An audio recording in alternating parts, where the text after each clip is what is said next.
The wind rumbles in a calm voice. It did not reach any ears or touch any hearts, but it surely rippled in someone's heart. People often hold on to prettiness rather than truth. They wrap themselves in a carpet of compliments, flirt with words with the pretense of innocence, and surrender the stage set called themselves to the audience called others. It was a soft whip. The soft honorifics, the fluttering smiles, the venom mixed in with the flirtatiousness, flattering, the art of selling off the contours of the self and framing the void with gold. Soon wise silence and arrogant consideration are fighting each other on the tabletop. If you speak the truth, you will get into a corner. If you keep silent, your intentions will be questioned. If you tell a lie, you will be at ease. If you tell the truth, you will be alone. The remains of words are laid out on the corner of the table, eating away at one's own righteousness. Those who say, "Speak your truth," are the ones who refuse to speak their truth. He who says, "Speak freely," draws the line thicker than anyone else. The end of dutifulness, the truth is wrapped in candy-colored silence, and the outcome does not land on anyone's heart, but only scatters the reverberations of rivalry in the air. People abandon themselves and live in the illusions they see in others' eyes. The hand that holds the poisoned cup called honor trembles so lightly. The trembling is a fragment of the heart, the falling of the creed. The mask smoothly traces the form desired by others. The mirror-like followers distort the real image, enlarging only the shadows.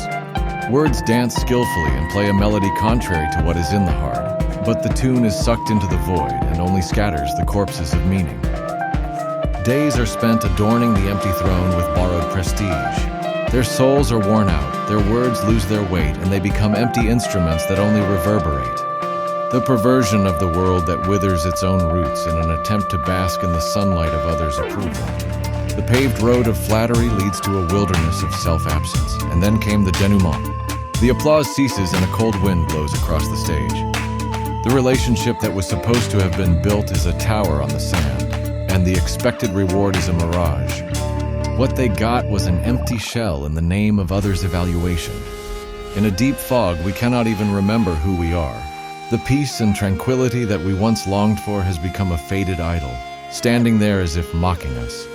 In the midst of this emptiness, Shigi begins. An endless civil war between the lost self and what is gained or lost through flattery. A longing for truth and an inertia that clings to a false sense of security. Consciousness torn apart. Shards of shattered mirrors reflecting each other and hurting each other.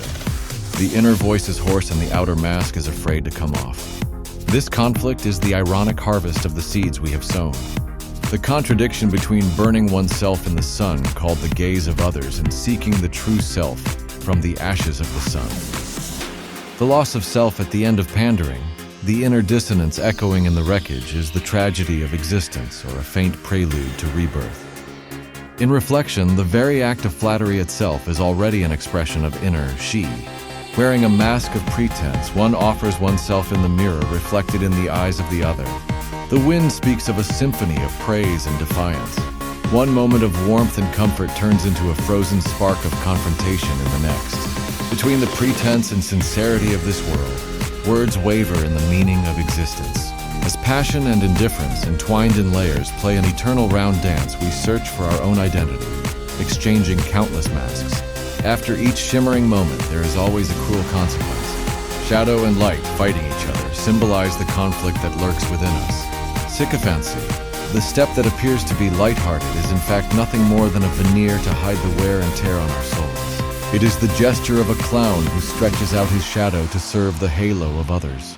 The righteousness indicated by his fingertips is a white badge that skillfully covers the moan of the no within. The righteousness indicated by her fingertips is a badge of white that skillfully paints over the moans of the no within.